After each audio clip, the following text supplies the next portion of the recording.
Everybody, I'm here to walk you through the very short week of November 23rd and 24th. These are the 2 days leading up to Thanksgiving break.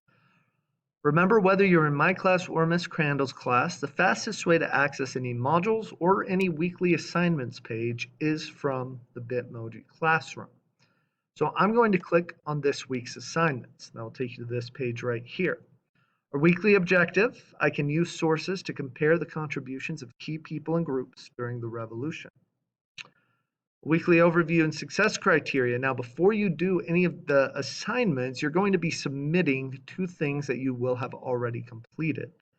The first is a Unit 3 interactive notebook. You look at the Unit 3 interactive notebook on page 25, you'll see a list of the assignments that you need to have completed. If you don't quite have it all done, take some time, finish it up, and submit it.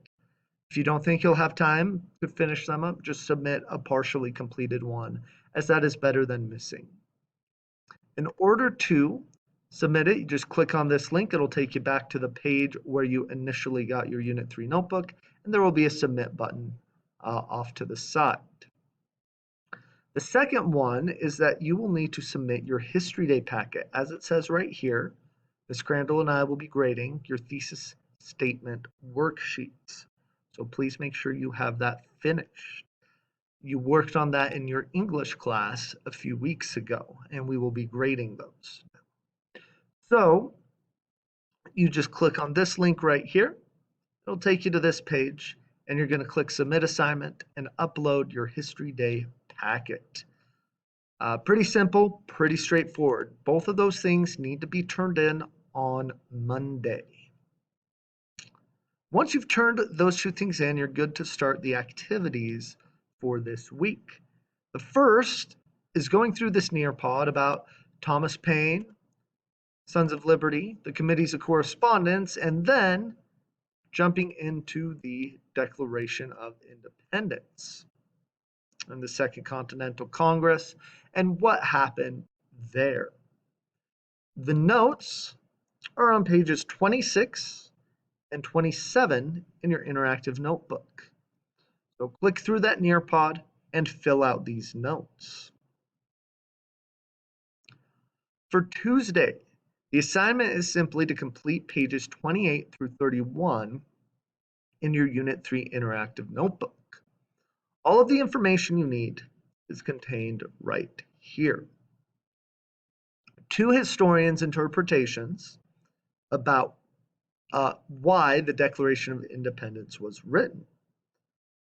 You will analyze those historians' interpretations here and provide evidence to back up your analysis in these boxes.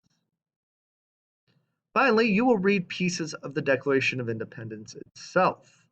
Read through these and rewrite it in your own words. Answer these 2 questions and rewrite it in your own words right here. Finally, you will look at the list of grievances that the colonists listed. This is a list of things they were upset about with the king and why they decided to break away. If the grievance seems to be something that would affect only the rich and powerful, write O. If the grievance seems to be something that would affect all colonists, write A. If you don't know who would be affected, just write a question mark. This goes back to this historian's argument, one of them arguing it was only for the rich people, the other arguing that it was for everybody. You're going to read through these grievances and make your own decision about who benefited from the Declaration of Independence. That's it for this week. This page has all the links and all the information you need to complete this week's assignments. As always, feel free to reach out to myself or to Miss Crandall with any questions that you might have.